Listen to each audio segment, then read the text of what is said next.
everyone. This is Kisa Shreen. Today's guest is Julia Walker. Julia heads Asia Market Growth and Strategy at Refinitiv. She focuses on financial markets, infrastructure, and risk intelligence in the company. Her work in financial services includes names such as UBS and Royal Bank of Scotland, and she's a member of the United Nations Secretary General's Task Force of Digital Financing of Sustainable Development Goals. She's also the author of Sustainable Development Goals, Harnessing Business to Achieve the SDGs Through Finance, Technology, and Law Reform. Julia, welcome. Thank you. Thank you for having me here today. So I'd like to kick this off just to talk about the UN, specifically during Climate Week very recently, and Greta and her remarks and her comments really, to say she challenged the business world is definitely an understatement. How dare you? That's definitely more than a challenge. What do you think the impact is that this teenager is having on our conversation around climate change and our conversation around the environment in general?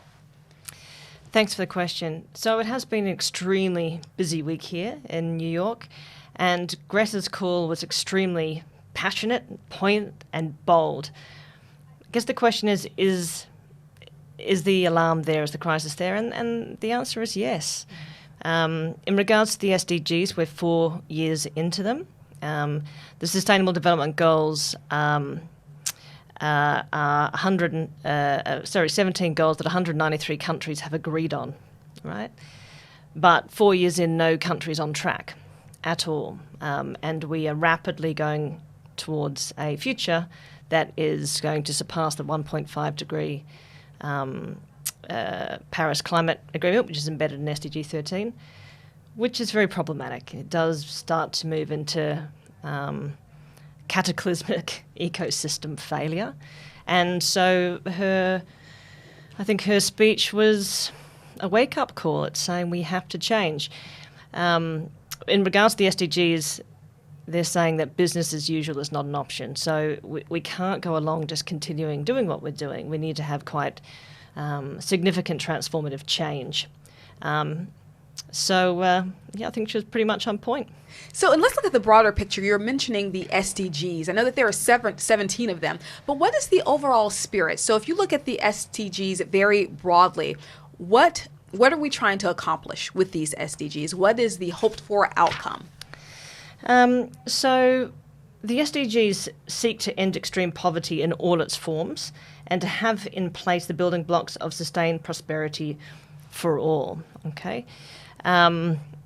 Prior to the SDGs, there was the Millennium Development Goals, which actually made a huge amount of progress. Poverty was halved in many countries, and a lot of progress has been made. But this one also encompasses that we're leaving no one behind.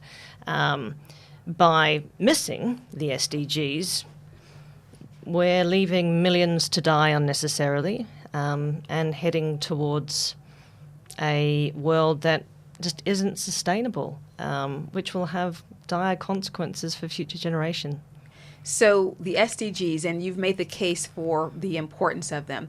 We're looking at 2030 to have this accomplished. That sounds pretty aggressive to many folks.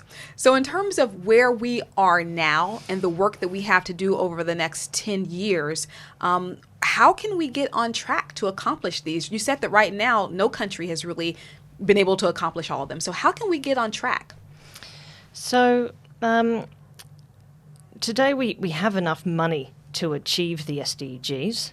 The amount of money needed is enormous. It's about 4.5 trillion per year. But it's not for lack of money. It's more for how we channel the money towards the SDGs. And that's the focus of many discussions. And that can be done in many ways, and it will be done in many ways. In the book that I've just published, we look at it from a few different ways. We look at how you will finance them and the role of the international private sector. We look at the role of asset managers. So what can they do? What products could they build for their retail clients to be able to invest in the SDGs? And also, what's the role of the rating agencies? So we have a contribution from Moody's Investor Services around, well, how would you price sort of sovereign debt. So there's a lot of things that can be done to finance the SDGs. Then I look at the technology aspects, and that has also been coming out quite heavily in the Secretary General's task force of digital financing of the SDGs. So the use of technology is a powerful way to achieve the SDGs. And I'll give a couple of examples there. One particularly around inclusive finance, or banking the unbanked populations, providing digital identity for all. At the moment, about 1 in 5 people don't have a formal identity, and then if they don't have an identity, it's very hard for them to get bank accounts and access to financial services, which is key, right? So there's been a lot of work happening on inclusive finance. How do we have remittance windows? How do we have different payment platforms that enable people to have bank accounts and receive funds, and if they've got family overseas, receive those funds more cheaply, without having huge fees. But the digitization of finance also is unlocking more opportunities in places like India, for example, where they have implemented an ID system called Aadhaar as part of the India stack. They have saved about $9 billion of money that would have gone to sort of lost from corruption, because they could move money directly from the government to individuals. So technology and the digitalization of finance offers huge opportunities in terms of, hitting the SDGs, and that's a key focus of the UN at the moment. And so it sounds like even though 4.5 trillion a year, which is an enormous amount of money, is needed, we do see a path in terms of how we can get that money. And you mentioned the digitization of finance and how companies can reduce their costs. Do we see other ways? Are companies really looking at needing to come out of pocket in terms of financing this? Or are there some creative ways? Are there innovative ways? Are there tech-driven ways in terms of digital identity and other things that will really allow for the entire amount? So to finance them, I guess the key message is that the government sectors or the public sectors can't do it alone. It will be the private sector stepping in to finance it. And there's a lot of discussion around blended finance. How do we have structures where the private sector can, step in as well to assist? There'll be things like infrastructure, where we have a $3.6 trillion infrastructure gap to be able to finance the SDGs again and to hit the Paris agreements. There's opportunities there. What is the role of the pension funds? So some of the largest pension funds in the world, have about 140 billion under management. They could put that into longer-term investments, thus sort of driving for systemic change. So at the end of the day, these are things that they can do. The pension funds can move in that direction. These firms can move in that direction. Why should we really care? Why should they care enough to want to be creative and rethink how they use the funding? So, it's good for the planet, I guess. But I guess there's now been a number of studies that are saying that you can create positive returns. There have been arguments in the past that doing good in a investment portfolio doesn't necessarily generate alpha. That position has been disproven. There's been over 2,000 studies. Most financial services company, and I've looked at UBS Wealth in this book. UBS are very firm on saying that there is positive correlation, and that their investors are ready and able to invest. So there's obviously great environmental, social reasons, but money can be made from it as well. So there's a lot of opportunity in this. From a thematic point of view, people are waking up to sustainability. They want sustainable products. There are big thematics around millennials and women that care about this stuff. And so from a business point of view, there is a large opportunity to capture by focusing on these areas. So let's talk about Climate Week, your work with the UN, and just digitization, the task force that you're focusing on. How do you see things moving forward in the future? How did Climate Week and how does the work that the UN is doing, how is that progressing in terms of what you're doing with the SDGs and what your role is and really bringing awareness to the financial services community in general? So it's been a busy week. This task force came into existence at the end of last year, and so today actually they published their interim report. There are different members of the task force from the UN agencies, from the private sector, from technology companies, and a number of them have been starting to talk about where they've got to. It's varied. There's some amazing things that are happening. There's a huge amount happening in the payment space, in Africa, in Asia, in Europe. So I won't go into all the details of what people were getting into, but some of the key thematics that are coming out is the role of citizens. So the financial sector, in many ways, people don't really connect with it. It's a big beast that many people don't understand. But, the financial sector is supposed to be, safe harbouring people's investments. It's their money that enables the financial services sector to exist. So the digitisation of finance can enable them to reconnect a bit more with it. So there's new ways of funding, like peer-to-peer lending and crowdfunding. Just different ways of generating credit and credit history and credit scoring. And that's been quite an interesting focus. There's been a lot happening in China. So Ant Financial's on the task force, and Eric Jing was talking about what Ant and Alibaba have been doing in terms of the unbanked in China. There was EcoCash from Tanzania, who now have 80% of all GDP going through their platform. So it's quite interesting to look at what is already happening in most of these countries to enable prosperity in general. So we talk about enabling prosperity. We talk about the underbanked and really helping to support that community. One of the things that was very shocking to me was the issue of human trafficking. And so I would like to know, in terms of how we can support various communities, that community specifically. And just to give some context there, looking at the faces behind financial crime as it relates to human trafficking, the International Labor Organization reports that 152 million children between the ages of 5 and 17 are in child labor, and 48% of them are ages 5 to 11. So that's pretty egregious, tremendously disturbing. And could you let us know, with human trafficking specifically, what are some of the goals and how can financial services firms really play a role? Is it only supplier-led? Are there other things that they can really look at to play a role in defeating this? So you're right. I mean, right now we have more modern-day slaves than in any time in history. So it's more than any time in history. More than any other time in history. So, I mean, a lot has been written on, slavery in the past, but now we actually have more than we ever have had. That number is around 40.3 million modern-day slaves.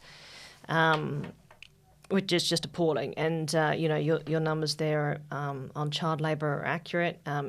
In Asia, it's estimated 1 in 10 children are in child labour. So it's pretty disturbing. So what does that mean? So, I mean, it's interesting, therefore, then to look at supply chains. Many companies have thousands and thousands of suppliers, and their suppliers have suppliers, and they don't really know who they're doing business with. So there is a great opportunity to bring a lot more transparency into supply chains, one, by traditional means, and two, by sort of emerging technology, to be able to really understand the risk of the supply chains. There's been a number of issues in the past and reputational damage to major companies that have been found to have had child labour in their supply chains. I mean, there's obviously the movement of sustainable fashion, which is hitting on this one too, because at the end of the day, there are factories in low income producing countries where companies don't have to pay much to the sort of end person, and sometimes those labour standards are pretty poor. So by having practices in place, having good governance, having good technology, having good supplier onboarding tools, there is an ability to bring a lot more transparency to that, and just to have the information to make decisions on whether you want those practices to exist. In terms of emerging technology, there's been some really interesting developments with blockchain and in the supply chain. I've written a case study on Everledger, who I think are doing extraordinary things. They have been essentially tracking diamonds on the blockchain, and I actually caught up with the founder this week, and I sort of further asked her around, well, what does this mean for the SDGs? Has she linked it? She said, oh, yes, actually. And in one of the mining countries, they've actually found a set of women that used to go into the mines and come out with big rocks and just hand them over to the men because they didn't know what they were. And the men would clean it and sort of go, okay, and then make a huge amount of cash off the back of that. So they've managed to take out the middleman, and then the money has gone back into that community. And that community of women have actually then invested that money in education and their families, and they probably will set up some gemology, sort of education, and start transforming the community. So it's really interesting with that example. I think with that new technology coming in is also driving a lot of prosperity. But if you didn't have transparency, or you couldn't track it down, the provenance of a number of these items, then that wouldn't happen. And so is that one of the key roles of the financial industry in terms of tracking this down, in terms of really having an understanding of what that chain looks like and where money is going? Is that a key role that the financial industry is playing and can play into the future? I think that's a key role for more corporations. Okay. So that's a concept of provenance. Where did this good come from? So being able to track that back is key. I mean, the financial community is more around what financial products they can offer to the market. And to be able to offer that, they need to make decisions on numerous factors. So the financial community needs a lot of data and willing investors. They need people to buy those products, I think, to be able to invest in different things. So everyone really has a role. If we're looking at the SDGs holistically and looking at what we all can bring to the table, whether you're a corporation, whether you're a financial services firm or any other type of firm, everyone can really have a role, whether it's selling those financial products to customers or whether it's really paying attention to the supply chain. Absolutely. Okay. Absolutely. Okay, great. So I think, education is key. So, there's not probably a day that goes by that there isn't an article on climate or environment or something bad.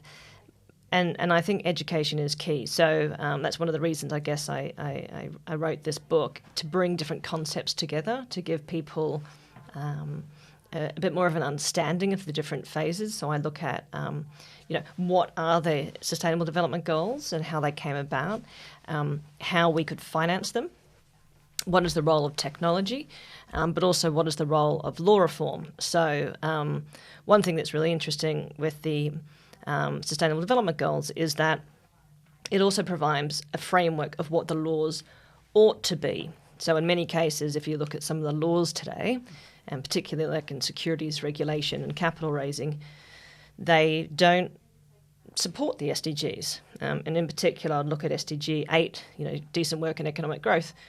SMEs or MSMEs, are the bedrock of society, really.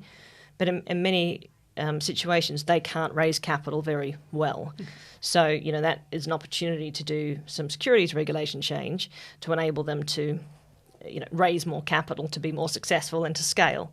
At the moment, it is favouring the larger financial institutions in that regard. So the SMEs, and they refer to the size of the businesses, the MSMEs, so small versus medium. Yeah, just in terms of, small to medium-sized enterprises.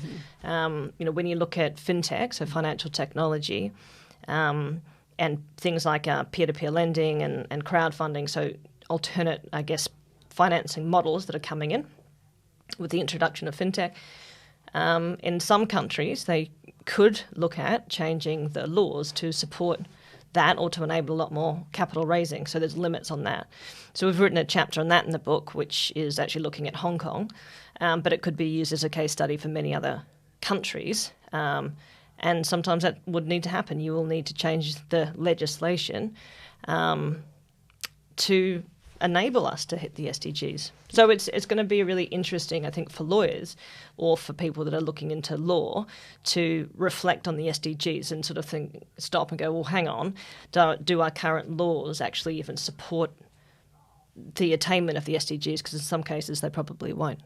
And speaking of laws, one of the things that you point out in the book is with the UK's Modern Slavery Act of 2015, just as an example, businesses publish the steps they've taken to ensure supply chains and vendors aren't tainted by human trafficking and slavery, but there doesn't seem to be strong consequences for companies that participate in this. So is that something that you think we'll tighten up as we move forward, what the consequences are for that?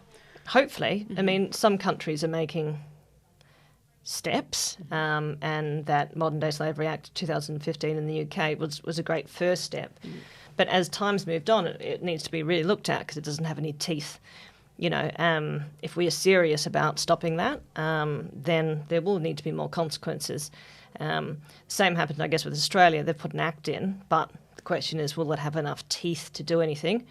Now, you need to balance that with giving business enough time to understand, and take steps, because when things come in like this, or even, I'll stay actually with this, they need time. So businesses need tools and education and a whole bunch of things to be able to go, well, how do I get this information? How do I ensure that there isn't slavery in my supply chain? It's actually pretty tough. There's quite a lot of technology that would need to be invested in, and there's quite a bit of money to do that. Can partnerships help with that as well? Technology is key, but can partnerships help with that too? Absolutely. I think in many cases, it's not about doing it, by yourself. There's multiple stakeholders that need to come in, and I think that's a really big thematic that's coming through. In the more government space, there's public-private partnerships. But just in the business community, there are wonderful opportunities for partnerships. Some people have bits of it, some people have the rest, and then it's the combination of the partnerships that will really make a difference. Mm-hmm. And that doesn't have to be extremely expensive. If we're just talking about dollars and cents in terms of partnerships, that can be something that's relational, I suppose. Yeah, exactly.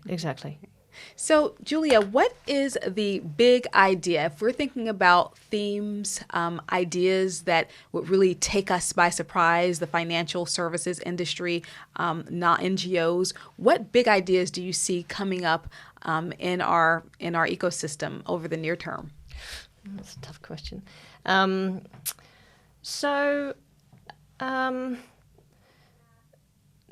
Look, I'll reflect on some of the things that came out of this week. And since climate is a key thing that we need to focus on, so the SDGs, we would like to attain all of them, but climate action's fairly key at the moment. And looking at coal, so the phasing out of coal is extremely important, but putting a price on carbon is the other key thing, and that came out very clearly in the Financing for Development Summit. There's a lot of debate on that, but it seems to be the thing that can really make a difference. So putting a price on carbon, and then companies will be able to trade that and build that into their models. We need to stop deforestation. Deforestation releases a huge amount of greenhouse gases.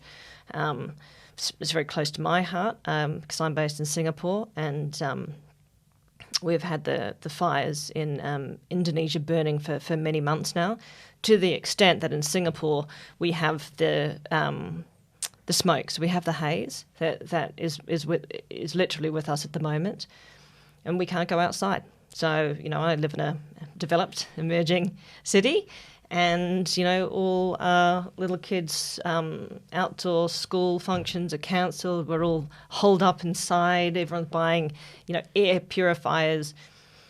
This stuff's happening today, and it's, you get headaches, you get coughs. Your chest is tight. Our air is not where it needs to be. So there's a lot of things that are happening today that we need to start acting on. Starting to act immediately seems to be the key here. Julia, thank you so much for joining us. It's been a pleasure. Thank you very much for having me.